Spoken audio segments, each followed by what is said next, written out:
She was working in a bridal shop in Flushing, Queens, till her boyfriend kicked her out in one of those crushing scenes. What was she to do? Where was she to go? She was out on her fanny. Bienvenidos sean todos a nuestro podcast Las Cafelingüistas, un concepto de charlas sobre la sociolingüística, mientras dos hosts, Andreina y Sara, se toman un café y comparten ideas con su animado público. Comencemos. El día de hoy compartiremos algunas ideas acerca del capítulo El ámbito de la sociolingüística y la sociología del lenguaje de José Manuel Bez, en el libro Formación didáctica de lenguas extranjeras. Bueno, me gustaría iniciar resaltando que no toda la comunicación es necesariamente lingüística. Esto significa que existen otras formas de comunicación que no utilizan el lenguaje verbal.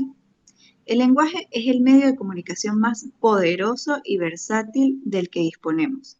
Esto se debe a que el lenguaje nos permite expresar una variedad de ideas y emociones. Además, el lenguaje nos permite comunicarnos con personas de diferentes culturas y contextos. Esto significa que el lenguaje es una parte esencial de la comunicación humana. Y al mismo tiempo, las interacciones verbales que se derivan de esta capacidad representan un proceso social en el que nuestros actos de habla son seleccionados de acuerdo con normas y expectativas socialmente reconocidas. Esto es lo que la sociolingüística estudia y de lo que hoy hablaremos.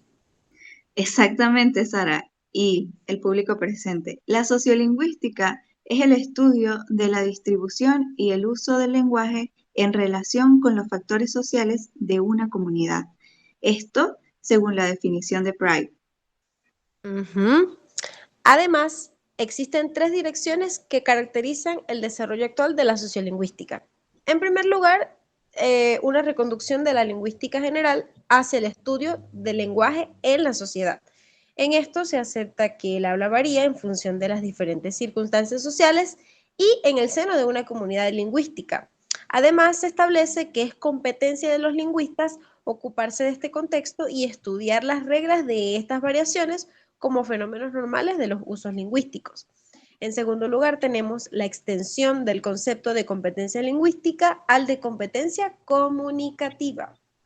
Se estudia la actividad comunicativa del individuo en su contexto social, lo que se denomina una etnografía del habla o de la comunicación. Y en tercer lugar tenemos la propia consideración del estudio de las comunidades del habla desde una perspectiva sociológica, o también llamado la sociología del lenguaje. Pues sí, Sara. De hecho, la visión tradicional del lenguaje se remonta a los trabajos de Ferdinand de Saussure y Norman Chomsky, que consideraban el lenguaje como un constructo abstracto, una identidad no dependiente e ideal. Esta visión considera que el lenguaje es un sistema de signos que se utiliza para comunicar ideas y pensamientos. La visión sociolingüística, por su parte, considera el lenguaje como una práctica dependiente de los contextos sociales donde no existe un ideal. Exacto. Y algo que la sociolingüística busca estudiar son los errores pragmáticos. Ocurren casos en los que participantes en una situación comunicativa siguen las reglas de una cultura, cuando debieron haber seguido las de otra, por lo cual es importante establecer que existe un aprendizaje social modulado por la conducta social que adopta el alumno, y todo esto ocurre desde un aprendizaje lingüístico. Exacto, Sara. En estos contextos sociales se toman en cuenta dentro de la planificación lingüística de la lengua. Bez define la planificación lingüística como un conjunto de esfuerzos organizados para encontrar soluciones a los problemas lingüísticos de una sociedad.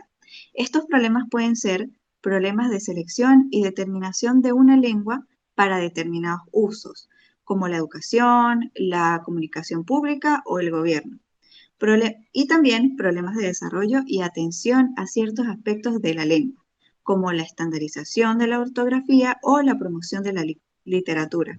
Existen dos polos de la planificación lingüística: el polo plurilingüista, que potencia el uso de varias lenguas, y el polo monolingüista, que potencia el uso, de una sola.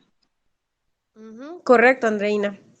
Y otro aspecto importante en relación a los contextos sociales es que estos están estructurados por tres factores que influencian el aprendizaje de lenguas. Tenemos los factores lingüísticos, en donde el factor contextual que determina la situación lingüística de un determinado aprendizaje lingüístico no es factible de universalizar. Es decir, que un idioma que se enseña en diferentes contextos no se puede enseñar de la misma forma.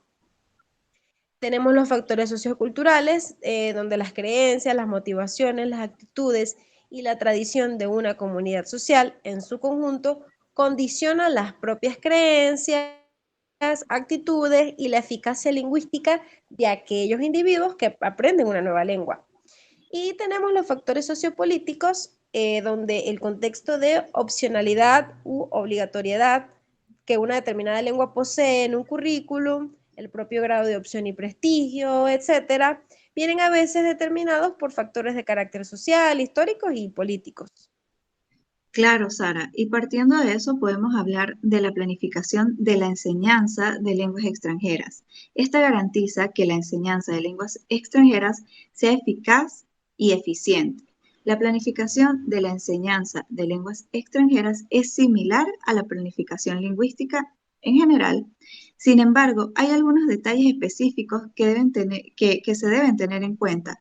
En primer lugar, se deben establecer criterios para la selección de las lenguas extranjeras que se ofrecerán a nivel educativo eh, y el nivel educativo en el que se impartirán.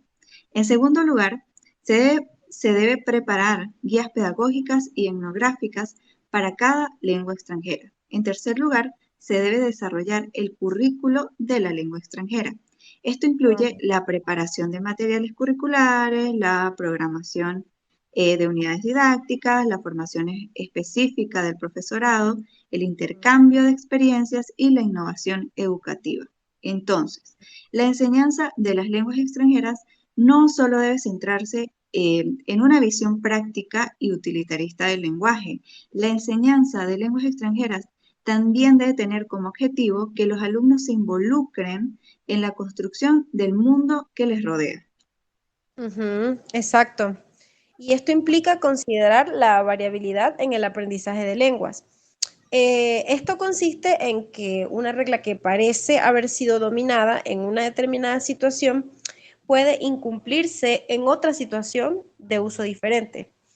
La variabilidad en el aprendizaje de lenguas extranjeras puede verse influenciada por varios factores, entre los cuales se incluyen el tópico conversacional, la interacción, el tipo de tarea y el foco de la tarea. Todo esto influye en la variabilidad de las lenguas extranjeras.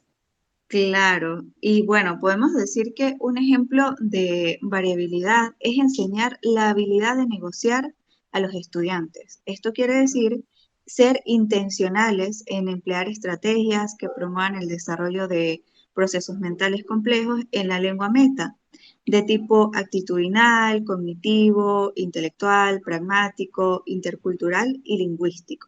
Es decir, prepararlos para el encuentro con el discurso. Ujú, exactamente. Muy importante. Y bueno, finalmente cabe indicar que una lengua, ya sea propia o añadida, en la medida en que forma parte de ciertos contextos de nuestra socialización ordinaria, resulta un factor determinante en la apropiación y en el desarrollo de nuestra identidad social.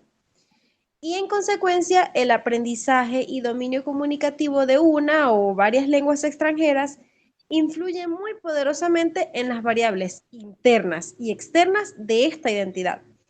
Como integrantes de una comunidad social jugamos roles a veces muy diferentes a lo largo de nuestras vidas, incluso a lo largo de un solo día. Pero bueno, Sara, a mí ya se me acabó el café, entonces mejor como que vamos cerrando. Pues sí, obviamente este tema da para muchos otros cafés, pero bueno, será en otra ocasión. Sí, en verdad lo que la sociolingüística tiene para ofrecer al mediador de lenguas extranjeras o segundas lenguas es muy amplio y completo, ya que abarca ese aspecto social de las lenguas que rige el comportamiento de las mismas. Ujú.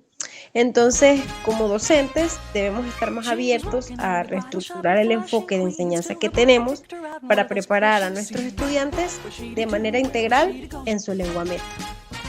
Y bueno, nosotras decimos... Hasta el próximo café.